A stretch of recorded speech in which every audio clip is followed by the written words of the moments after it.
ఆనాడు బీఆర్ఎస్ ప్రభుత్వం మంజూరు చేసిన 1070 కోట్ల రూపాయల పనులు మీరు రద్దు చేశారు.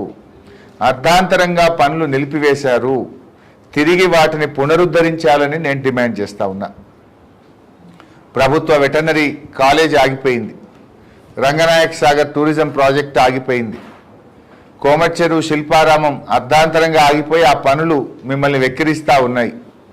సిద్దిపేట నియోజకవర్గ ఔటర్ రింగ్ రోడ్ పనులు ఆగిపోయినాయి.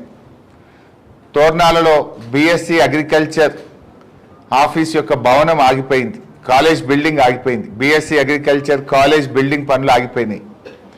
మిట్టపల్లిలో ఎస్సీ గురుకుల రెసిడెన్షియల్ కాలేజ్ పనులు ఆగిపోయినాయి. మా స్పోర్ట్స్ స్టేడియం పనులు ఆగిపోయినాయి. 2 టౌన్ పోలీస్ స్టేషన్ భవనం, 3 టౌన్ పోలీస్ స్టేషన్ భవనం, సిద్దిపేట ఇల్లంతకుంట 4 లైన్ రోడ్, సిద్దిపేట కిష్టాపూర్ రహదారి, అదేవిధంగా మల్టీపర్పస్ ఆడిటోరియం, ఇక్కడే బ్లాక్ ఆఫీస్ చౌరస్తాలో integrated veg non veg market.